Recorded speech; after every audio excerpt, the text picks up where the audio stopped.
Well, it's great. That's the main thing that Coach Beck wants us to do. Worry about first downs. And, touchdowns will come after that. That's what we wanted to do. We wanted to move the chains, and that's what we did. We came out and scored the first 2 drives. Tommy, with this being your second start, did you feel a little more comfortable out there when you took the field for the first time? Yeah, I felt comfortable. I've got my trust in my teammates, and I trust them as well. And going into this week, just like 2 weeks ago, it's just a chemistry thing. You just gotta prepare the right way. And my coach always tells me, if you prepare the right way, confidence becomes a habit. And that's just what all of it has to do with it. Tommy, when you threw that pass to Kenny that he caught for a touchdown, do you think he was going to get it or what? Honestly, I told him after that catch, I said, thanks for saving me. But I kind of, I read the mic, played off the mic, and Mike ran with him and tried to get it over to Mike. But, I judged the wind the wrong way. The wind was just crazy out there. And the ball kind of, rose a little bit, and, he went up and caught it. And I was just like, wow. If it wasn't for him from catching it, I probably would have threw a pick. So, the safety was sitting up top waiting on it. So, I told him, thanks for saving the butt. So, that was a great thing to see. You went throwing in wind like that before. How challenging does that make the passing game when you have wind like that? It was challenging just because, once the wind got into the stadium, we really didn't know where the wind was going to go. Because our stadium, how it is, it sinks in. The wind may go in, may go out, but sometimes it just sits there in circles. And they just said you just got to drive, and sometimes I throw off my back foot. And, I made a couple bad throws here and there, but that's just, it's football. I got to come out and fix my mistakes. And that's just what I have to do. Did it feel different to you second time? You've been through this before now as a starter. Did today feel any different because you had that experience under your belt? Pretty much felt the same, just more competition. Everybody said we played South Dakota State, but everybody was being pretty much big and fast.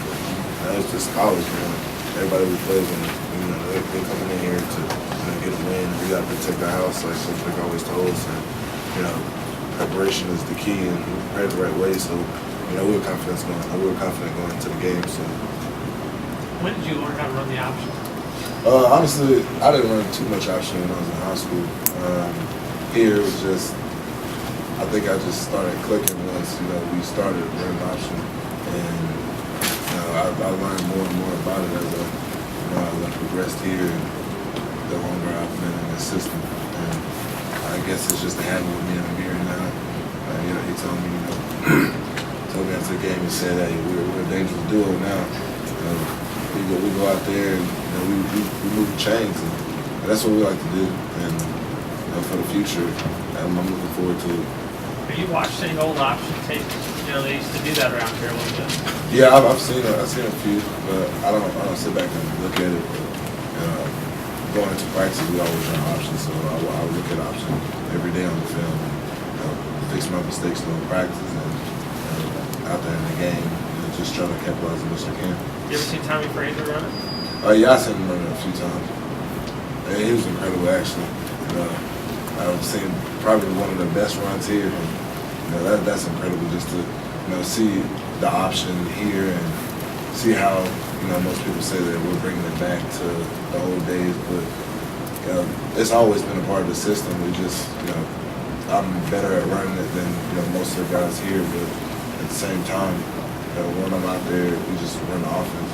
Did they teach you that play where you fake the pitch, past the line of scrimmage the one time down near the goal line, or is that something that's more just improv and having a sense of feel for it at the time?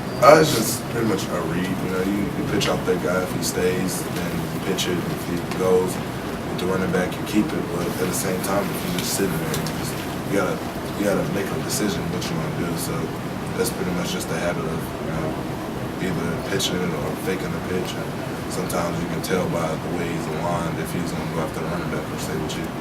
Tommy, how do you move forward now? Do you feel like you keep going to next week, getting ready to start against Purdue, or do you wait to get the call again from coaches? Honestly, that's my mindset every week. Just practice like I'm the number one guy, and practice like I'm going to play.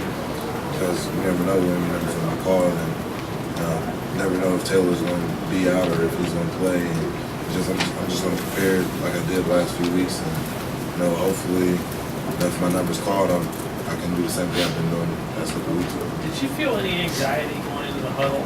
You know, as a young guy, you know, you got senior offensive linemen all around you, either against South Dakota State or today. You know, going in as a guy just kind of, hey, I'm in charge of this thing now.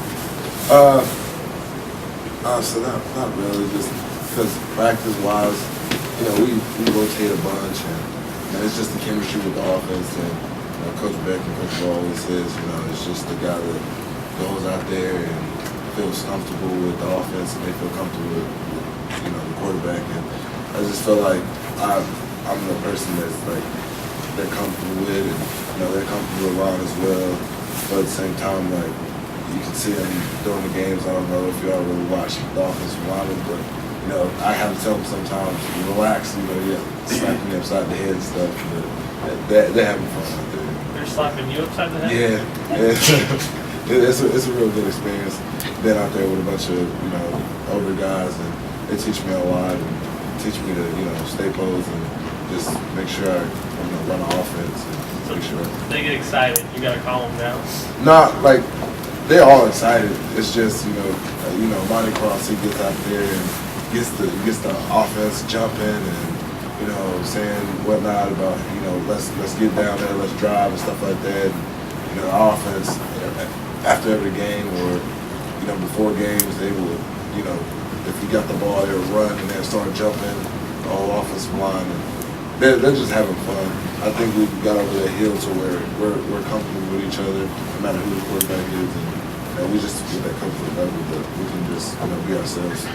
Tommy, did you know the plan? I mean, going in, cycling you and Ron, was that more of a set thing, or was that more based on who was playing better? Or honestly, they told me, you know, just run the offense, and we'll let you know when, you know, you're going to be out this series or if you're going to be in the next series. And that's just what I went out there to do, just, you know, capitalize and do the best I can. And they just kept telling me to go in, and, you know, they'll tell me when I have to sit out.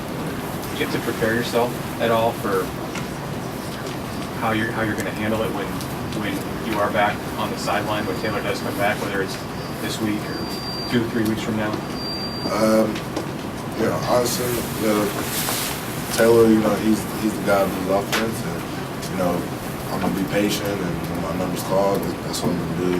And you know, if it's next week, if it's in 2 weeks or 3 weeks, you know, you never know.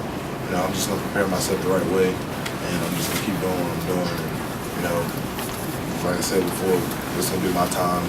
You know, my number's gonna be called every game next year. And, you know, I'm just, you know, preparing the right way. How much fun has the last couple of games been for you? I mean, starting quarterback here at CrossFit, just a lot of people talk about it. It's fun, you know. I just want to stay level-headed and, you know, learn as much as I can and watch as much film as I can and, you know, make sure I'm in the film room with Coach Bo and Coach Beck and, you know, Coach Joe and all those guys and learn as much as I can just to be, you know, well prepared for the games. Do people recognize you off campus yet? Yeah, sometimes. You know, I don't really go out that much. You know, I like sitting at home and, you know, playing video games or studying or whatnot. Me, Jordan, and Amani, we're not really those type of guys that go out a lot. So we just like hanging. How do you think the offensive line played today? Coach Beck said it might have been their best game. They play well. They play really well. You know, I've really haven't heard until, you know, Jeremiah Searles told me, he said, hey, you know, you need to take us out to dinner one day. You know, because you know, it's been a few games you done played in, and we haven't allowed a sack yet, and that's a great thing. And I really didn't realize it until he actually told me this. So I'm looking forward to, you know, taking them out to dinner one day and, you know, telling them thank you and stuff like that. Just they're playing, like I said before, they're having fun, and that's the main thing about this sport is having fun and capitalizing. And that's what our offensive line is doing. They experience and they're having fun and they're enjoying themselves. Mr. Lawson, this is an offensive line type of day. Come out and win smaller than 50 degrees. Yeah. How do you look at that? With the wind? Yeah. It's hard on me just because of the wind.